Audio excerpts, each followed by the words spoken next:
नमस्कार बच्चों, सोशियोलॉजी की क्लास में आपका एक बार फिर से स्वागत है। हम लोग बीए पार्ट 3 का सेकंड पेपर सामाजिक मानवशास्त्र पढ़ रहे हैं और हम लोग पढ़ रहे हैं जनजातीय लोगों की समस्याएं। आदिम जनजातियां अनेक समस्याओं से ग्रस्त हैं, जिनमें निर्धनता, ऋणग्रस्तता, भूमि पृथक्करण तथा अशिक्षा प्रमुख हैं। आदिम जनजातियां हजारों वर्षों से जंगलों में एवं दूरस्थ पहाड़ियों पर रहती हैं। वहाँ वे अपने तरीके से खेती करके वनों से विभिन्न प्रकार से उत्पाद प्राप्त करके तथा पशुओं का शिकार करके अपनी आवश्यकताओं की पूर्ति करती हैं। लेकिन जनजातियों के भौतिक पृथक्करण का उस समय अंत हुआ जब आधुनिक संचार और आवागमन के साधनों का 19वीं और 20वीं शताब्दी में विकास हुआ। साथ ही भारत की जनसंख्या भी इस अवधि में तीव्र गति से बढ़ी। अंग्रेज़ों के काल में कानून और व्यवस्था बनाए रखने की दृष्टि से कई प्रशासक जनजातीय क्षेत्रों में पहुँचे। साथ ही व्यापारी, साहूकार और सामाजिक कार्यकर्ता भी जनजातीय गांवों में पहुंचने लगे। इसका परिणाम यह हुआ कि जनजातीय लोगों की आर्थिक स्वतंत्रता नष्ट हो गई और 20 से 30 साल की अवधि में ही उन्हें मैदानों के लोगों की चालबाजियों के कारण अपनी ज़मीन से हाथ धोना पड़ा। गरीब जनजातीय लोगों की समस्याएं एक के बाद एक बढ़ती ही गई। जब हम जनजातियों के सामाजिक और आर्थिक संगठन पर विचार करते हैं तो स्वतः ही इसके परिणाम स्वरूप उत्पन्न होने वाली उनकी समस्याओं पर ध्यान जाता है। अधिकांश जनजाति एक विशेष तरीके से खेती करती है, जिसको वे स्थानांतरित खेती कहते हैं, जिसके अलग अलग क्षेत्रों में अलग अलग नाम हैं।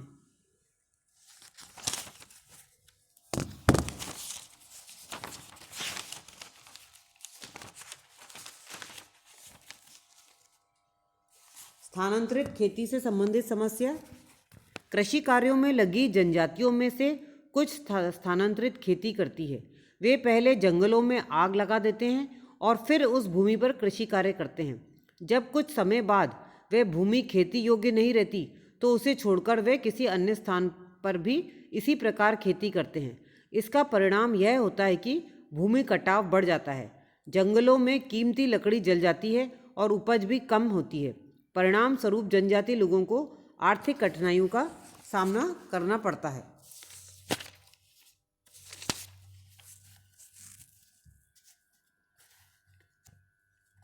अधिकांश जनजातीय लोग शराब पीने के आदी रहे हैं और वे अपने घरों पर बनाई हुई चावल तथा महुआ की शराब को काम में लेते रहे हैं।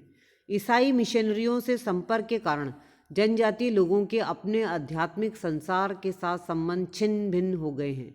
उनका अपने स्वयं के देवी देवताओं में विश्वास हिल गया है।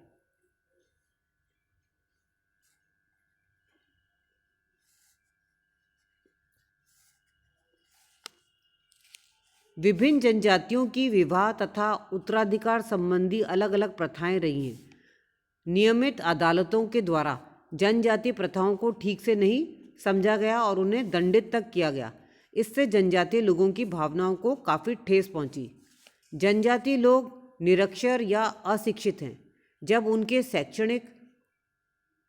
शैक्षिक उत्थान की योजनाएं बनाई गई तब उन लोगों की स्वयं की मातृभाषा में प्राथमिक शिक्षा देने की ओर बहुत कम ध्यान दिया गया। भारत की जनजातियों की प्रतिकूल आर्थिक दशाओं पर अपने विचार व्यक्त करते हुए D.N. मजूमदार ने कुछ कारणों का उल्लेख किया जो इस प्रकार हैं। पहला है, आबकारी नियमों ने जनजातियों को बुरी तरह प्रभावित किया। सेकंड, जनजातीय अधिकारियों के स्थान पर प्रशासन के स्वयं के अधिकारियों की नियुक्ति ने विभिन्न क्षेत्रों में जनजातीय जीवन को विघटित कर दिया है। थर्ड, स्थानांतरित खेती के लिए प्रयुक्त भूमि उनसे ले ली गई है। फोर्थ पॉइंट, अधिकांश क्षेत्रों में स्थानांतरित कृषि पर प्रतिबंध लगा दिया गया है। अब जनजातीय लोगों को उस प्रकार की कृषि करने के लिए बाध्य होना पड़ा जिसके लिए वे अनुपयुक्त थे। फिफ्थ, हरण विवाह को एक अपराध मान लिया गया, जो कि जनजातियों के लिए इस दृष्टि से उपयुक्त था कि उन्हें विवाह के लिए वधु मूल्य नहीं चुकाना पड़ता था। सिक्स्थ पॉइंट, मेले तथा साप्ताहिक हाट यानी कि साप्ताहिक बाजार इन लोगों को वित्तीय दृष्टि से काफ़ी नुकसान पहुंचा रहे थे। 7th पॉइंट, इनके लिए शिक्षा की जो योजना प्रारंभ की गई वह लाभप्रद होने के बजाय हानिप्रद सिद्ध हुई। 8 पॉइंट, मिशनरियों के प्रयत्नों के परिणाम स्वरूप अपनी स्वयं की संस्कृति के प्रति उनके मस्तिष्कों में भ्रम की स्थिति पैदा हो गई और वे ऐसी चीज़ों को प्राप्त करने के लिए ललायित हो उठे जिनके लिए उनके पास साधन नहीं थे। 9th पॉइंट, जनजातीय लोगों के अजनजातीय लोगों के साथ संपर्क के कारण उनमें अनेक ऐसी बीमारियां फैलने लगी जिनका इलाज उनके स्वयं के स्वदेशी साधनों में नहीं था।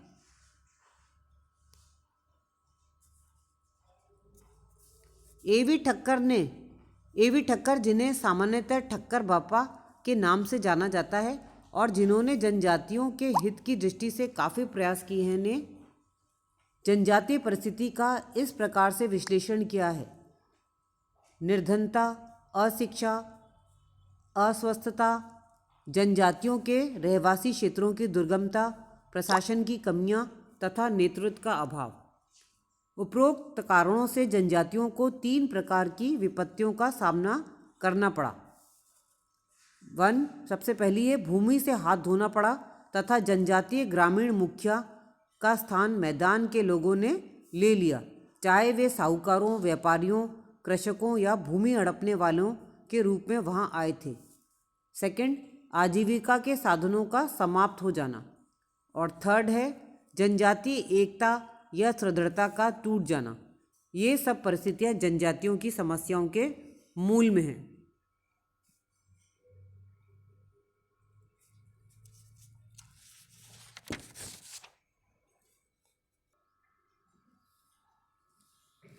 वर्तमान सांस्कृतिक संपर्क के कारण एवं नवीन सरकारी नीति के कारण जनजातीय लोगों को आर्थिक समस्याओं का सामना करना पड़ रहा है। इन्हें ना भरपेट भोजन, ना ही तन ढकने को पूरे वस्त्र और ना ही रहने को ढंग के मकान मिल पाते हैं। और जनजातीय कृषकों के भी कई मुद्दे एवं इनका शोषण हुआ है।